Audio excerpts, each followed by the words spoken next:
Erase the image in your head. Erase the fantasy of merchant ships sailing gracefully between the massive, spread legs of a giant bronze god. It never happened. It is a physical, mathematical, and engineering impossibility. It is a romantic lie dreamed up by medieval artists centuries later, men who understood absolutely nothing of heavy metallurgy or structural load-bearing. The year is 280 BC. The location is the fiercely independent island republic of Rhodes. As the morning sun crests the horizon of the eastern Mediterranean, it strikes the harbor with a blinding, absolute, golden light. You are forced to shield your eyes from the fierce glare reflecting off a monument of staggering, unimaginable audacity. Towering 108 feet into the clear Aegean sky is the sun god Helios. Forged entirely of gleaming, polished bronze plates over an unbreakable iron core, the real Colossus stands with its legs firmly and logically together. It rests upon a massive, perfectly carved pedestal of pristine white marble, situated right at the edge of the bustling Mandrake harbor. This is not just a work of art. It is a masterpiece of Hellenistic proportions, gazing out over the water, serving as an absolute, undeniable declaration of sovereignty to any foreign king or conqueror who dares sail into these waters. Today, we are not looking at myths or legends. We are stepping into the absolute zenith of this island republic. We are going to explore a highly advanced society that operates as the undisputed maritime police of the entire ancient world. We will walk alongside engineers who master the absolute limits of heavy metallurgy, and diplomats who navigate a treacherous, high-stakes diplomatic tightrope between warring, expansionist empires fighting for the remains of Alexander the Great's conquests. You are about to witness the true, unvarnished scale of an ancient superpower at the peak of its glory. This is 24 hours in the shadow of the Colossus, and the reality behind its creation is far more terrifying, brutal, and brilliant than the fairy tales you have been told. To understand the existence of this bronze titan, we must rewind exactly 25 years. We must look closely at the blood-soaked foundation upon which this maritime utopia was built. The year is 305 BC. The horizon is not filled with returning merchant vessels, but with the terrifying, suffocating shadow of an absolute annihilation fleet. Demetrius, a ruthless warlord known to history as the Besieger, descends upon this peaceful republic with a staggering armada of 400 warships. Behind him, a massive army of 40,000 battle-hardened mercenaries prepares to violently wipe Rhodes from the map. They bring with them engines of destruction that defy belief, the crowning jewel of which is the Hellepolis. This is not a simple catapult. It is a monstrous, 9-story tall armored siege tower rolling on massive, iron-plated wheels, towering completely over the city's defenses, raining relentless fire and death upon the innocent populace below. The situation is completely, mathematically, and utterly hopeless. Yet, the people of Rhodes do something inexplicable. They absolutely refuse to die. The thick limestone walls of the city endure a relentless, earth-shattering bombardment. Citizens, wealthy merchants, and slaves fight side by side with a desperate, unified ferocity that completely shocks the ancient Mediterranean world. Month after agonizing month, they repel wave after wave of elite infantry, countermining the enemy's tunnels and risking their lives to burn the massive siege equipment. The resistance is so vicious, so completely unyielding, that Demetrius, a man whose entire legacy is built on cracking impenetrable fortresses, is forced to do the unimaginable. He breaks. He abandons the siege, signs a humiliating peace treaty, and orders a full, disgraceful retreat. The invincible conqueror leaves the island, but in his desperate haste to escape the crushing humiliation, He leaves behind something that will alter the course of human history. He leaves behind all of his massive, heavy, iron-reinforced siege equipment sinking in the bloody mud outside the city walls. When the retreating sails of Demetrius finally disappeared over the horizon, the people of Rhodes did not simply celebrate and burn the abandoned siege engines. They were far too calculating, far too brilliant for a simple bonfire. They looked at the mountains of shattered timber, the massive iron-plated wheels, and the countless tons of bronze weaponry left rotting in the mud, and they saw the ultimate psychological opportunity. They painstakingly dismantled the monstrous Hellepolis, piece by massive piece. They sold the rare, heavy timber to the highest bidders across the Mediterranean, amassing a staggering fortune in silver. But the metal, the heavy iron, and the sharp bronze meant to break their walls and enslave their children, they kept. They dragged it all into the blazing, suffocating furnaces of the industrial quarter. The Rhodians made a decision that echoes through millennia as the absolute greatest flex in human military history. They were going to take the exact weapons forged to destroy them, melt them down in the roaring fires, and build a god. They commissioned the master sculptor Chares of Lindos to construct an impossible monument to their patron deity, Helios, using the recycled armor, swords, and battering rams of their would-be conqueror. The psychological warfare of this act is profound. Every single time a foreign merchant, a rival king, or a hostile fleet sailed into the Mandrake harbor, the very first thing they would see was the terrifying reality of what happens when you try to conquer Rhodes. The Colossus was not just a tribute to the sun god, it was a 108-foot-tall, gleaming warning to the entire Hellenistic world. It was a daily, undeniable reminder that the wealth of this republic was built on unbreakable defiance and ruthless efficiency. You are looking at a society that literally took the swords of their enemies and transformed them into a towering beacon of light. But deciding to build a titan is one thing. Actually, engineering a colossal, freestanding bronze structure over a heavy iron core in the ancient world is an absolute nightmare that defies modern comprehension. The reality of building the Colossus is not a story of divine magic. It is a brutal chronicle of human sweat, toxic fumes, and mathematical obsession. You are not a king, and you are not a priest.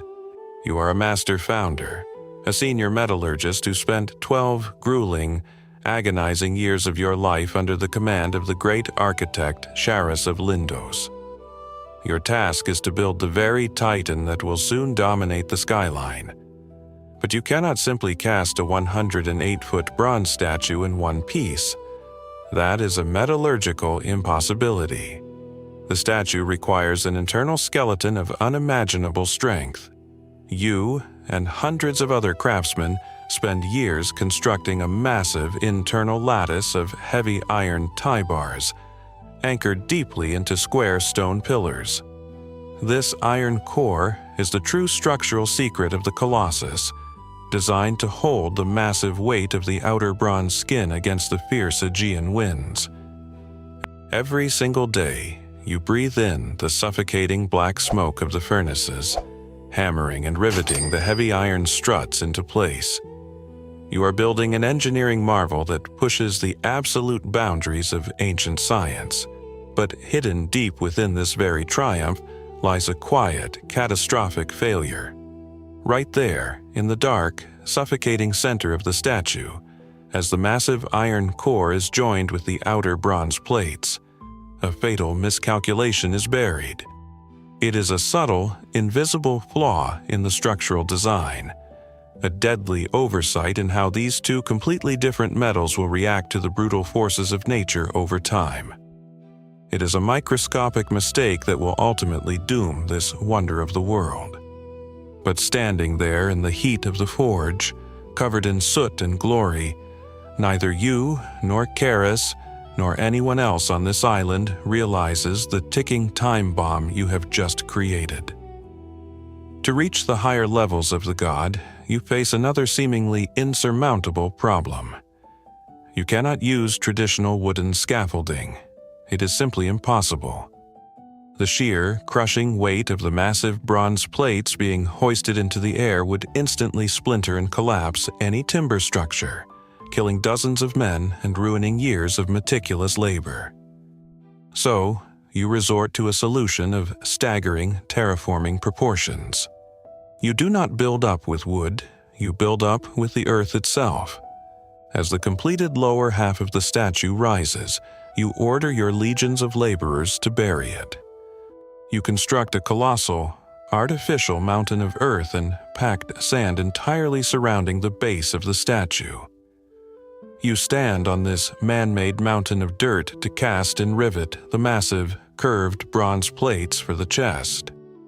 When the chest is complete, you do not move the scaffolding. You build the mountain higher. Thousands of workers, slaves, and engineers drag millions of baskets of earth up winding ramps, burying the torso to reach the shoulders, and then burying the shoulders to cast the magnificent, sun-rayed head of the god.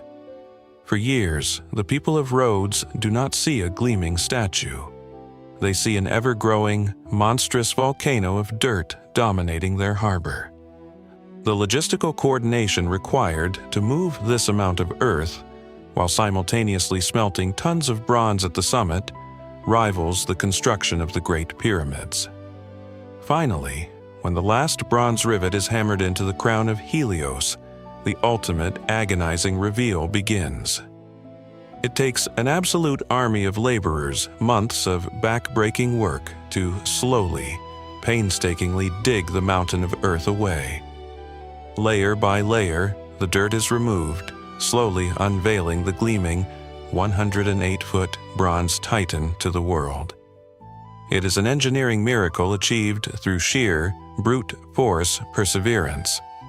By 11 in the morning, the Mediterranean sun is blazing, but the harbor of Mandrake is operating at a terrifying maximum capacity. The noise is not chaos. It is a deafening, highly organized symphony of global commerce. You walk into the central agora, the vast commercial marketplace that serves as the beating heart of the ancient economy. You are no longer covered in the soot of the forge. You are here as a senior overseer of the Rhodian fleet. In a world completely torn apart by the warring successor kingdoms of Alexander the Great, the Ptolemies in Egypt and the Seleucids in Syria, Rhodes maintains a brilliant, incredibly lucrative strategy of armed neutrality. You do not conquer, but you absolutely will not be conquered. You are the undisputed masters of the sea. The merchants of the known world flock to your harbors, bringing grain from the Nile, silk from the furthest eastern trade routes, and rare spices, all because you guarantee their absolute safety. And that safety is enforced by a terrifying naval innovation. You look out past the colossal statue at the harbor patrols.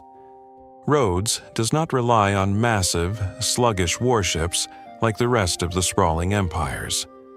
Your engineers have designed the Trihemiolia. It is a specialized, incredibly fast, ultralight galley specifically engineered for one single, ruthless purpose: to hunt down and completely eradicate pirates. These ships are the wolves of the Aegean. With a streamlined hull and a revolutionary seating arrangement for the oarsmen, they can accelerate to ramming speed faster than any other vessel in existence. You watch as a squadron of these sleek vessels glides out of the harbor, their newly forged heavy bronze rams gleaming fiercely on the prows. They are the maritime police of the ancient world, ensuring that the trade lanes remain open, secure, and flowing with the immense wealth that funds your island's magnificent obsession with bronze and marble. You sign a papyrus ledger, authorizing the deployment of 3 more patrol ships, knowing with absolute certainty that every pirate sunk is another bag of gold added to the Republic's overflowing treasury. But military and economic dominance is only a fraction of the Rhodian supremacy. True power, the kind of power that outlasts bronze and iron, is forged in the mind. The harbor magistrates you see debating under the marble colonnades are not merely haggling over prices, they are enforcing the Lex Rhodia, the Rhodian sea law. In an era where the open ocean is a chaotic, lawless frontier governed only by the whims of unpredictable storms and the brutality of pirates, Rhodes does the impossible. They impose perfect mathematical order upon the waves. This maritime legal code is an absolute masterpiece of human jurisprudence. It is so flawlessly logical, so incredibly balanced in its handling of complex cargo insurance, the devastating financial ruin of shipwrecks, and the fundamental rights of international merchants, that it becomes universally adopted by every single nation operating in the Mediterranean. You do not just trade in Rhodes, you trade under the absolute protection and strict guidelines of Rhodian law. The brilliance of this legal framework lies in its universal fairness. If a merchant ship is caught in a terrifying storm and forced to throw half its cargo overboard to prevent the entire vessel from sinking, who absorbs the catastrophic financial loss?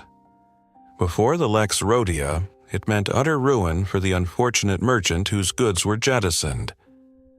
But the Rhodians engineered the concept of general average, a revolutionary legal doctrine dictating that the surviving cargo owners and the shipmaster must proportionally share the loss of the sacrificed goods. It is a system that mathematically distributes risk, ensuring that global trade never stops, even in the face of absolute disaster. This legal framework is so profoundly perfect that it outlives the Republic itself. Centuries later, when the Roman Empire brutally conquers the known world, absorbing every kingdom and erasing foreign laws, they will look at the Lex Rhodia and absolutely refuse to alter a single word. The greatest Roman emperors will explicitly decree that while Rome holds absolute dominion over the land, the Rhodian law is the undisputed, eternal ruler of the waves. You are looking at an island that literally wrote the rules of the ocean. By 2 o'clock in the afternoon, the intense, suffocating heat of the Mediterranean sun forces a natural lull in the heavy physical labor of the shipyards. You leave the dusty docks, the deafening noise of the shipwrights, and walk toward the upper city terraces, entering the deeply shaded, tranquil groves of the intellectual quarter. Rhodes is not just a fortress of merchants, metallurgists, and maritime lawyers. It is a stunning, deeply respected powerhouse of philosophy, rhetoric, and classical art. As you walk through the manicured courtyards, you are surrounded by an absolute forest of art.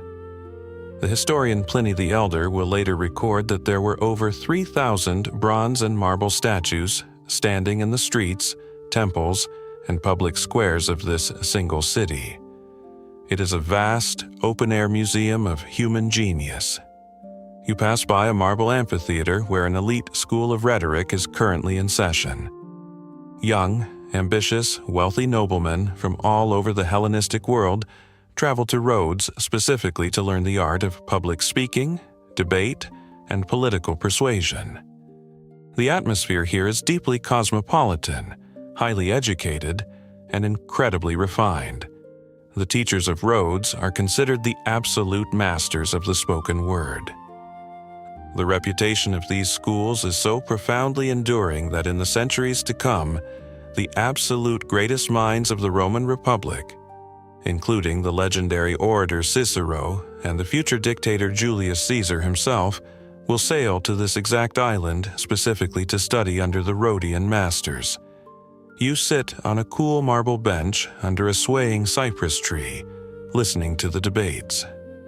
You spend the afternoon discussing the complex mathematics of structural load-bearing with a visiting architect from Alexandria, quietly comparing the engineering triumphs of your Colossus to the newly built Pharos lighthouse in Egypt.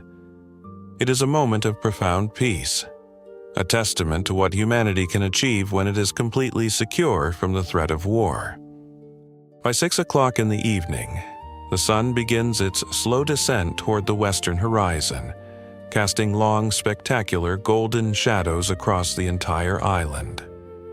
The brutal physical workday officially concludes, and the elite society of Rhodes transitions seamlessly into the night.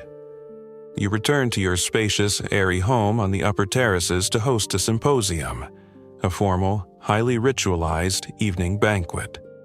But do not be mistaken, this is not a gathering for idle gossip or simple relaxation. You and your guests do not sit in chairs.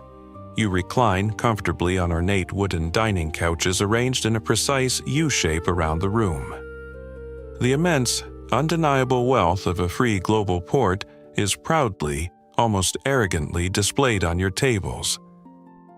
Servants bring in massive platters of incredibly fresh grilled tuna, caught just offshore, drizzled with premium, thick olive oil and imported sea salt. There are delicate, sweet cakes made of roasted barley and local honey, alongside silver bowls overflowing with fresh figs and bursting pomegranates. Slaves pour exquisite Rhodian wine from beautifully painted ceramic craters.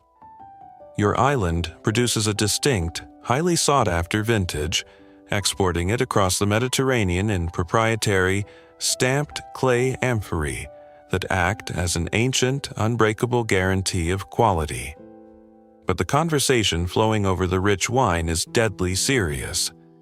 You and your guests are international power brokers. Tonight, you fiercely debate the shifting, deeply dangerous alliances between the massive Ptolemaic pharaohs in Alexandria and the sprawling Seleucid kings in Antioch. If the Ptolemies fall, the Seleucids will instantly crush your eastern trade routes. If the Macedonians rise again to the north, your hard-won independence is completely forfeit.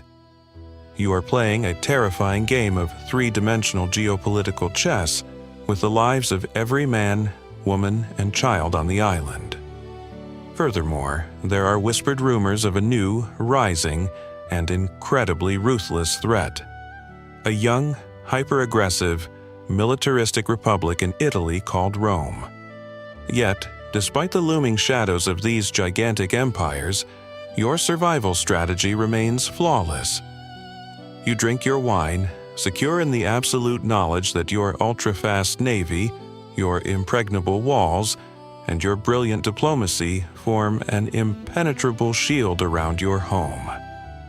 Under the watchful eye of the bronze god, you feel completely, utterly invincible. By 10 o'clock at night, the guests depart, and the bustling city of Rhodes settles into a profound, ordered quiet. You walk out onto your high terrace. The night air is completely still. The sky over the Mediterranean is a vast, unpolluted canopy of brilliant, blinding stars. You look down at the harbor. The Colossus of Helios stands silently in the moonlight. The polished bronze catches the faint silver light, making the god look as though he is glowing from within. You stand there, a master builder of the ancient world, completely unaware of the tragic, heartbreaking fate that awaits your masterpiece. You do not know that in just 54 years, the microscopic flaw you buried in the dark heart of the statue will be its absolute undoing. The deadly secret was the union of the iron core and the bronze skin. When the earth heaves, iron and bronze behave very differently. Iron is rigid, bronze is heavy. When a massive, catastrophic earthquake violently shakes the island in 226 BC, the rigid iron pillars anchored inside the legs will not flex. They will transfer a massive, catastrophic shear stress directly to the weakest point of the entire structure, the knees. The earth will violently heave, and the Colossus will snap. The colossal, 108-foot god of the sun will crash down onto the paving stones of the city, shattering the iron core and buckling the gleaming bronze plates. The Oracle of Delphi will declare that the statue should never be rebuilt, warning the Rhodians that to raise it again would anger the gods. And so, The broken, massive bronze limbs of Helios will lie exactly where they fell for over 800 years. Even in ruins, it will remain a wonder of the world. Travelers from across the globe will sail across the ocean just to look at the shattered remains, marveling that few men can even wrap their arms around its fallen thumb. Eventually, in the 7th century AD, an invading Arab army will conquer the island. They will break down the bronze plates, load them onto the backs of 900 camels, and sell the metal to a merchant in Syria. The physical monument will be completely, utterly erased from the face of the earth. But tonight, the statue stands unbroken. It is a flawless, towering testament to a society that refused to be conquered, a republic that turned the devastating weapons of their enemies into breathtaking art, and an island that mathematically wrote the very laws of the sea. The physical bronze was melted down centuries ago, but the staggering legacy of your engineering survived in the very language of humanity. The sheer, awe-inspiring scale of what you built was so profound that thousands of years later, anytime the world encounters something impossibly, staggeringly huge, they will still use the word colossal.